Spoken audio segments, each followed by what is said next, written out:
si ñu manqué ndox bi ci njëkk mooy sa poids day wàcc comme ni ma ko waxee au début poids nit ki 60% bi yëpp ndox la donc saa boo manqué ndox bu ëpp rek da nga gis di nga ko gis sa poids. deuxième chose mooy da ngay sentir ni ma mar naan aussi. loolu aussi c'est signe boo xam ne manqué ndox la. SENCSU, Agence sénégalaise de la couverture sanitaire universelle, partenaire officiel de votre émission Quart d'heure santé. La santé pour tous, sans barrière financière. Avec la carte d'assuré SENCSU, protégez-vous et protégez votre famille. Adamso by Naidi, maison de couture prêt-à-porter tradi moderne, partenaire de l'émission Quart d'heure santé. Des créations élégantes alliant confort et style au quotidien. dal leen ak jàmm ci seen émission Quart d'heure santé tey nag ma ànd ci ak docteur Moustapha Faye muy médecin néphrologue fii ci hôpital Aristide Le Dantec waaye également maître de conférence agrégé di jàngale université Cheikh Anta Diop.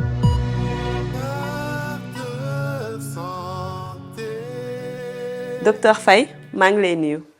maa ngi lay fay docteur Zeyna. docteur tey ñuy waxtaanee lépp lu jëm ci affaire ndox bi nekk ci suñu biir yaram rawatina ci weeru koor gi suñu yaram naka lay gérer ndox bi ciy dugg ak bi ciy génn pour toujours muy am benn équilibre. loolu question bu am solo la xam nga boo jëlee nit lu ci ëpp ci moom ndox la 60%. ndox la d'accord 60% ndox la ndox boobu nag fu mu nekk dafa bëri. dafa nekk ci biir cellules yi moo tax ñu dund c'est vraiment l'élément essentiel pour la vie léegi cellule boobu dafa am ndox moo gën a bëri ndox parce que 60% des ci ndox mi ci yaram bi foofu la nekk. ensuite les 40% restants ñoom ñoo nekk soit ci deret bi. 3 ba 4 litres d'eau dans le plasma quoi. le reste nekk plutôt milieu interstitiel mooy fi nga xam ne fa la cellule yi di nekk di dund d'accord.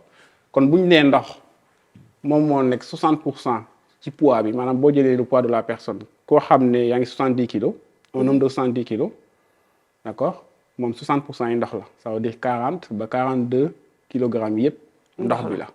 li des nag mooy yax yi et cetera. pour boo nee importance su ndox bi léegi ndox boobu nag dafa am solo ñu réguler ko d'accord parce que mun na yokku. lu ñuy tuddee hyperhydratation comme mën na wàññeeku lu ñuy tuddee déshydratation. alors régulation boobu nag roñoo bi da ciy am solo bu rëy bu bëri d'accord pour misaal seetlu ngeen ne bu fekkee ne dafa tàng. da ngay gis ne sa saw bi day concentré wu. ça veut dire roñoo bi moom mooy jéem a téye ndox bi parce que dañ ko soxla comme dafa tàng da ngay ñàkk ndox ci yaram bi mooy la sudation. rein bi dafa intelligent dañ ne comme yaram bi dafa soxla ndox. damay téye ndox bi. d'accord loolu moo tax li ngay tuur ndox mu concentré wu jaune. couleur bi foncé d'accord bu ñu nekk ci seddaay nag da ngay gis boo naanee ndox tuuti rek non seulement saw bi day bëri en volume mais day clair.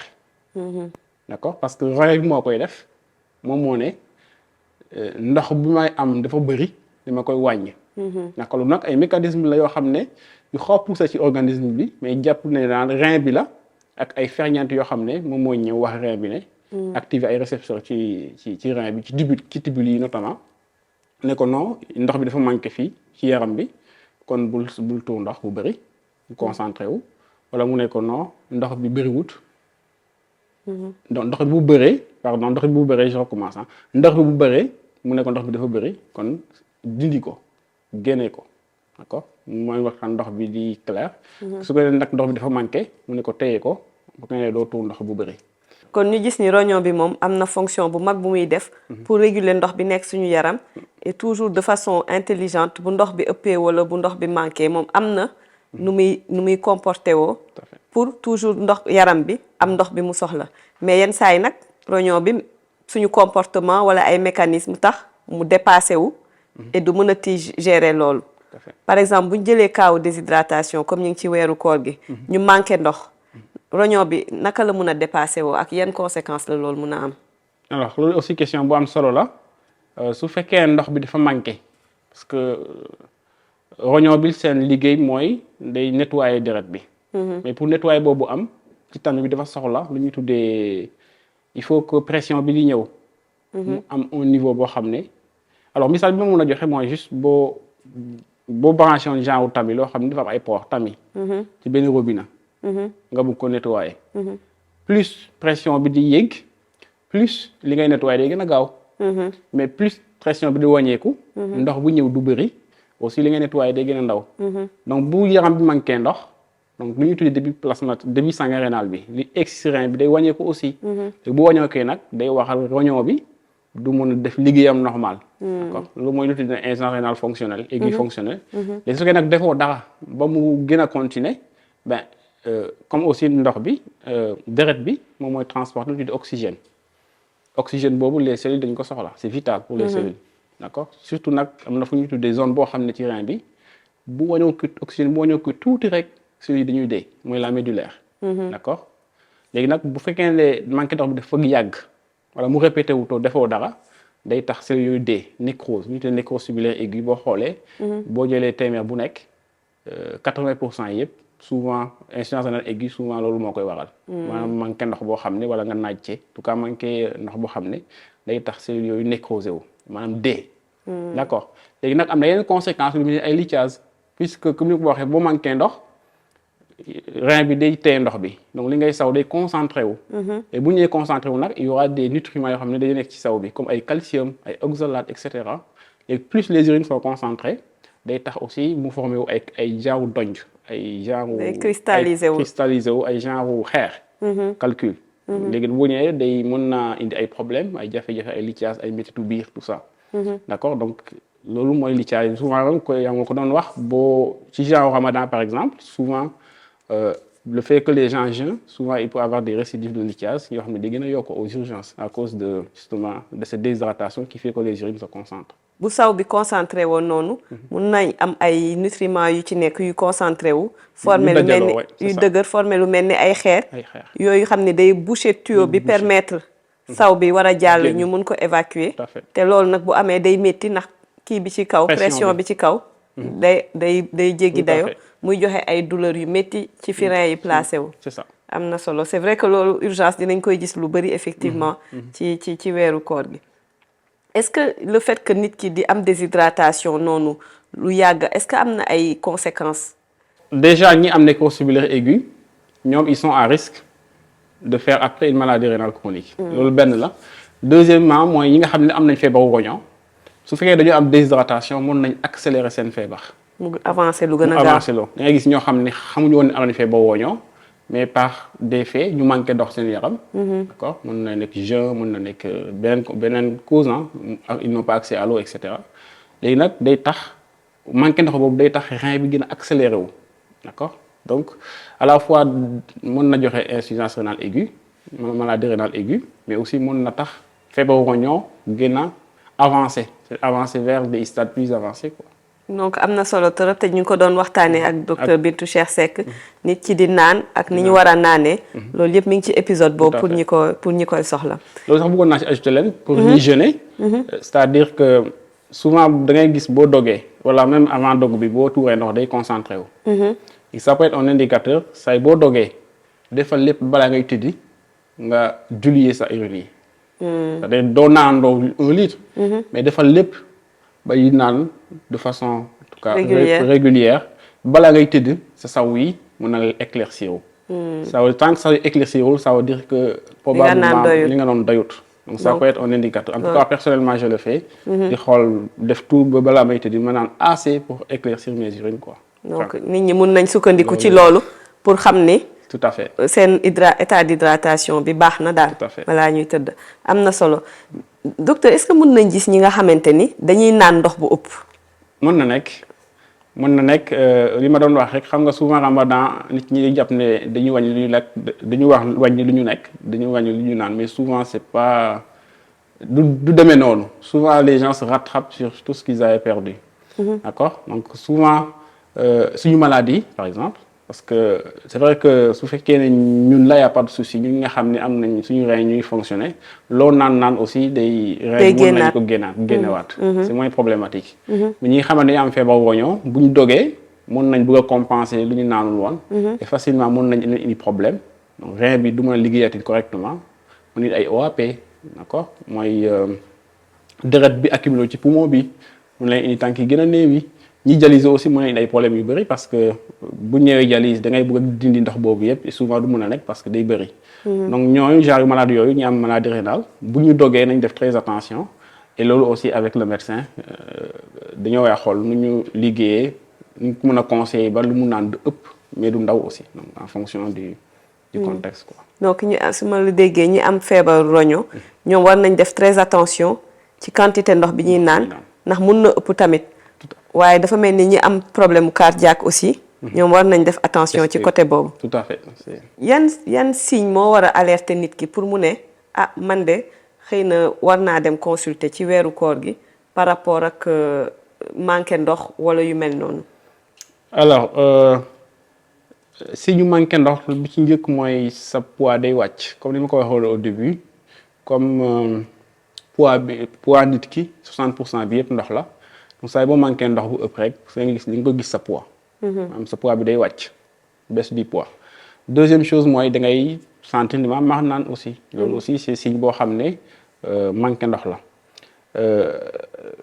la troisième chose comme ni ma ko waxee mooy saw yi.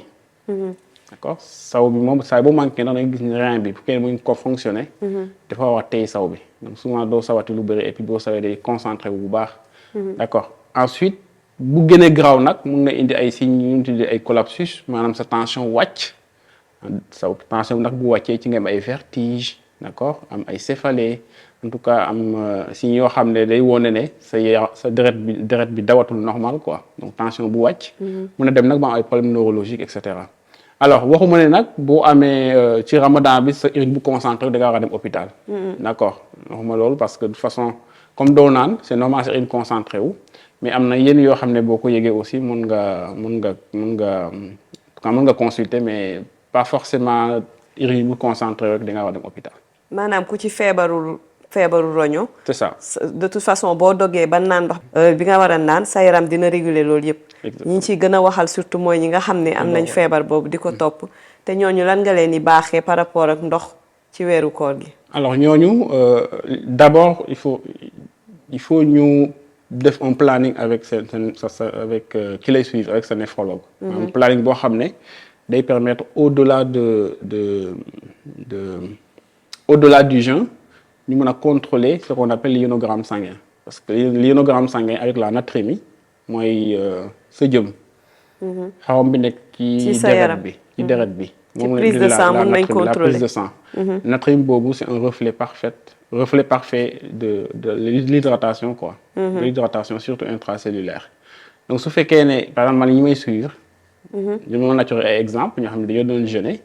mais on a arrêté le jeûne parce qu'il faisait des hypernatrémies. natrémie day yéeg trop ay 156. d'accord par exemple dafay day yéeg trop ça veut dire que seen biir cellules yi amatul ndox bu mot.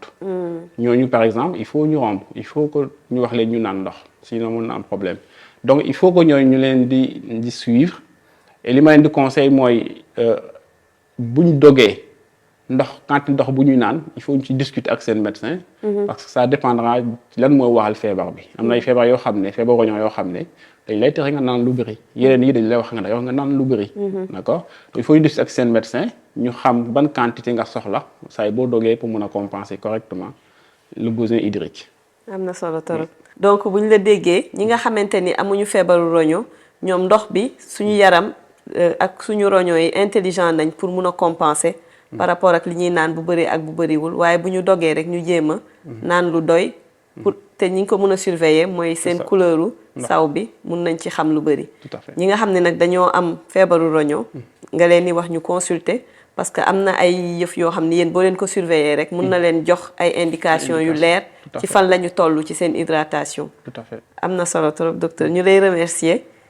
pour finir ma lay poser question bon ku nekk am nga foo jaar am nga enfance tey boo ñu waroon wax souvenir bu la gën a marqué ci sa enfance tey lan nga ñuy nettali. ci sama enfance alors sama enfance je l'ai fait à Niakhar particulièrement dans un village qu'on appelle Ndiaté Sagne Folo. maa ngi di nuyu ñoom ñëpp nuyu aussi waa Niakhar fa laa jàngee fa laa amee bac quoi fa laa jàngee 6e ba am bac.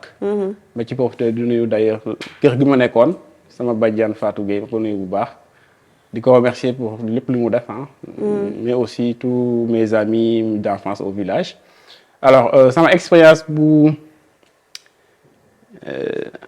enfance c'est l'école hein ñu jël jàngee école boo xam ne il était presque à 3 kilomètres 2-3 kilomètres de chez moi dañoo doon dox dem dox ñëwaat dem non 4 fois parce que da ngay dox dem boo amee da ngay dox dem boo leen wàccee parce qu'il y avait pas de journée continue à ce moment boo wàccee da ngay dox ñibbisi añ gontuwaat ñibbisiwaat donc à chaque fois su ma demee foofu su ma defee le parcours ça me rappelle des choses je me rappelle buñ doon ñibbisi parfois tu n'es pas fautif hein da ngay un des gars de ton village va aller prendre les mangues verts là. Je me rappelle monsieur Badji aussi. Notre directeur qui était un très très bon directeur monsieur Badji yal na ko yàlla fay bu kenn defoon loolu par exemple bu ñëwee on demande à tout le monde de.